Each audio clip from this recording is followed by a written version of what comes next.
Yo, pile poil, ma nigga. Bonjour la Voie lactée, bonjour le monde, bonjour l'Afrique, mon continent, bonjour la Black, la peau de mes ancêtres. Bonjour le Gabon, mon pays. Julie Yata, pile poil du Mirador.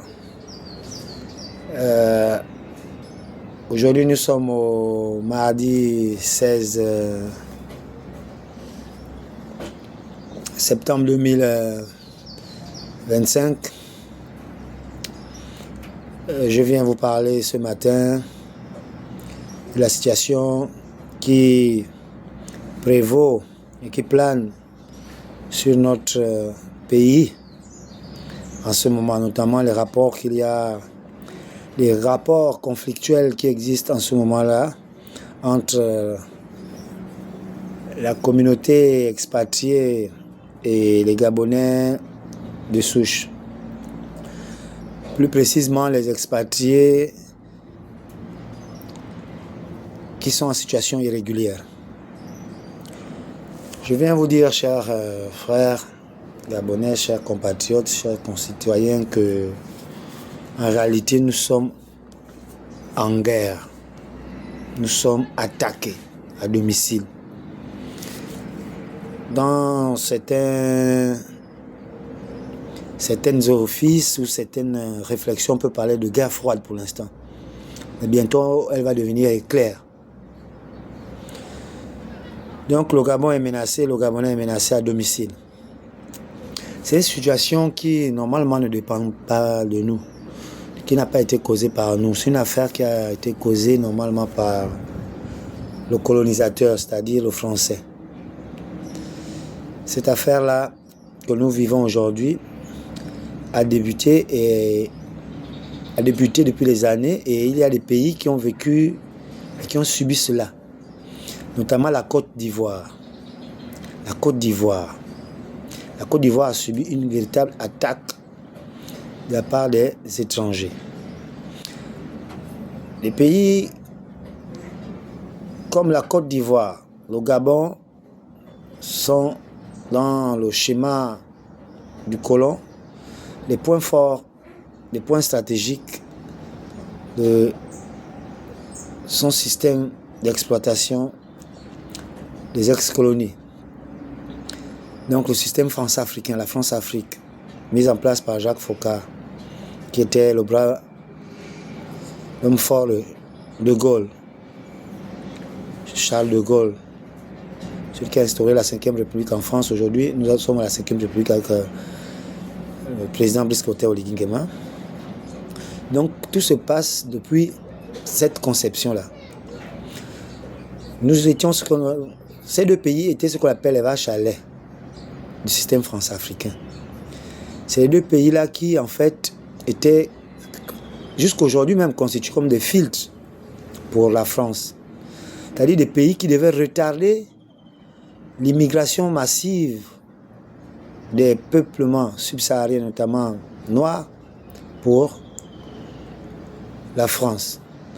Donc, afin d'atténuer, de limiter la présence des Africains subsahariens au niveau de la France, les pays qui étaient prospères, notamment la Côte d'Ivoire avec l'exploitation du cacao, du café, là-bas, il y avait par exemple la demande d'une main-d'œuvre très forte pour les pays frontaliers, notamment le Burkina, le Mali, le Niger et beaucoup d'autres. Ça a été encore plus aggravé là-bas avec leur système de libre circulation des biens et des personnes sur les principes de la CEDEAO. Ce qui fait que la Côte d'Ivoire avait été vraiment mélangée, jumelée. C'est des pays hospitaliers, mais quand il n'y a pas un vrai contrôle, on se retrouve dans les situations dans lesquelles nous sommes aujourd'hui. La Côte d'Ivoire a vécu sa guerre. Je vais mieux vous expliquer ça au fur et à mesure, mais je commence déjà les prémices. Je vous donne les prémices des causes. Parce qu'il y a d'abord les causes lointaines. C'est même les causes immédiates ou récentes. Sinon, les causes lointaines, j'en parlerai. C'est une affaire qui remonte depuis, même, on peut dire, l'après-abolition de l'esclavage. Donc, après le partage de l'Afrique par les Occidentaux, depuis fin 1884, depuis 1885, début 1885. Donc, depuis la fin du 19e siècle. Alors, le Gabon aussi s'est retrouvé comme une vache à lait, considéré comme une vache à lait par les sujets subsahariens, par les Africains subsahariens, à partir de l'exploitation du gaz, du pétrole, du bois. Donc il y a eu une force, une arrivée massive des étrangers qui constituait une main-d'œuvre bon marché et qui suivait aussi donc cette manne-là afin de se faire une belle vie. Retenez ce que je vous dis là. Vous les Gabonais, nous les Gabonais, donc nous devons comprendre qu'en ce moment-là, nous vivons, nous emboîtons le tunnel que la Côte d'Ivoire a subi depuis les années 2000.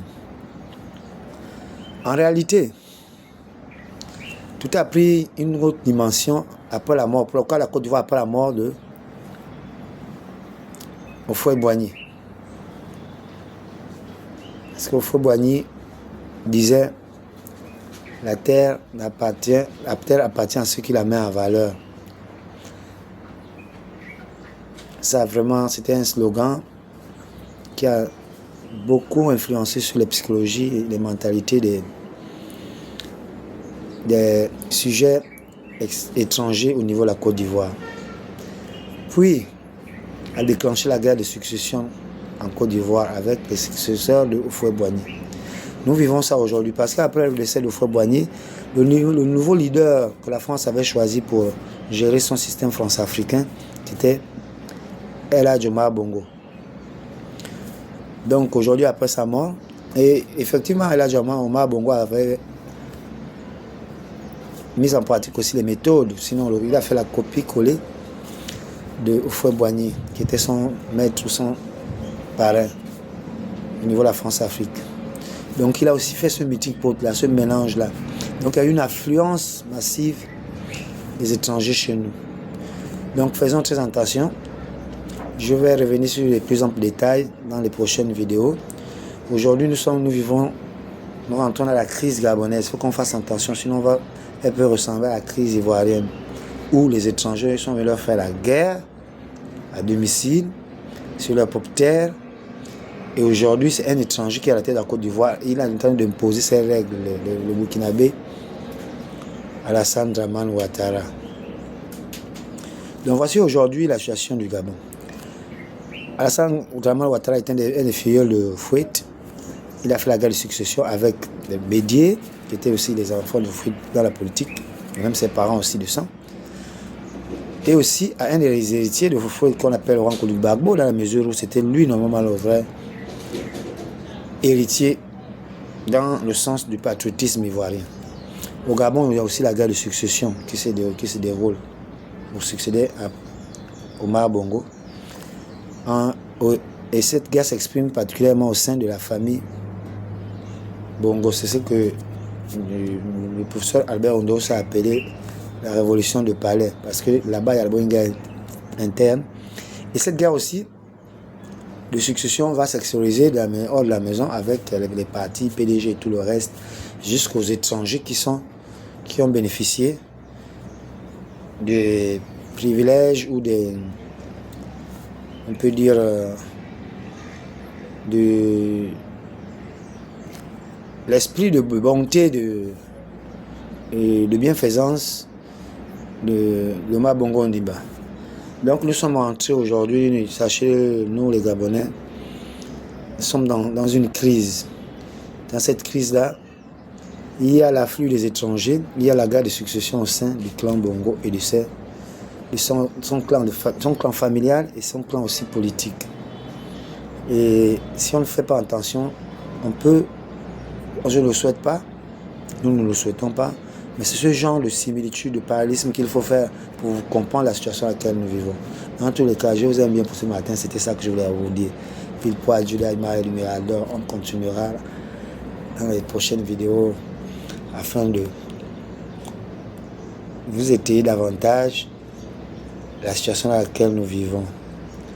Sur ce, je voudrais encore vous rappeler aussi que l'élection se profile. Soyez lucides, balayez les successeurs de Bongo, c'est-à-dire PDG UDB. Un de ses successeurs farouches, notamment le président Oligui, a pris le pouvoir. Il a réussi par du péril qu'il a exprimé.